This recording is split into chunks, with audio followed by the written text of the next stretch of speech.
Sabi ng mga kontra kay Speaker Martin Romualdez, siya na ba ang bagong presidente? Bakit naman hindi? Grabe inggit nila kay Speaker. So here, okay, papaliwanag natin bakit nasa ASEAN, okay, summit si Speaker sa Kuala Lumpur.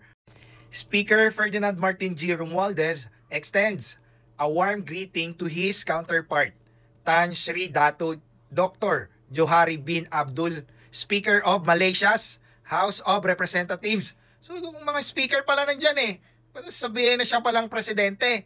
Oh, ayan oh. So, syempre, nandyan si speaker. Kasi, lahat ng mga speaker ng ASEAN, nandyan.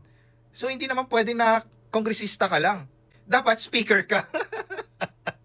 Hindi lang deputy speaker ka, kundi speaker ka. Hindi ka minority leader, hindi ka majority leader.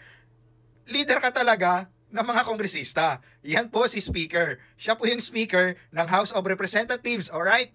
Ng Pilipinas. Okay? So, naintindi? When they met Monday before the plenary session of the 46th, okay, ASEAN Summit in Kuala Lumpur, Malaysia. Klarong-klaro, ha? So, ayan, si Speaker nagsalita dyan sa mga speakers, alright, ng ASEAN. So, grabe na naman inggit nyo dyan. Ito, isa sa mga kanyang sinabi dyan, kaya nakikinig talaga yung mga speaker ng ASEAN.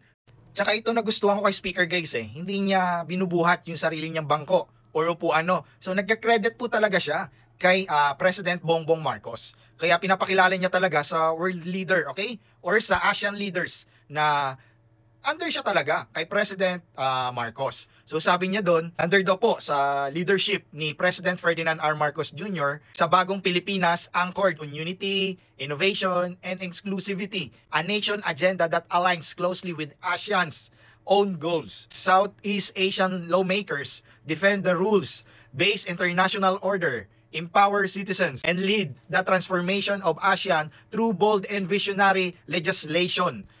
At sabi niya rin po, as parliamentarians, we are not just lawmakers. We are the bridge builders across nations, generations, and ideologies. And it's our duty to ensure that the region remain a bastion of peace, prosperity, and shared progress.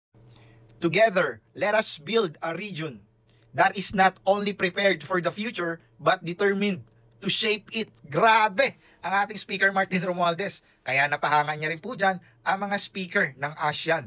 So yan, ang latest update ngayon sa ating Pangulong Bongbong Marcos at sa ating speaker. Nandun sila sa Kuala Lumpur, Malaysia, sa ASEAN na yan. Okay? So ano masasabi nyo? Comment down below po. So sa mga inggit dyan, sabihin nyo na dyan sa comment section.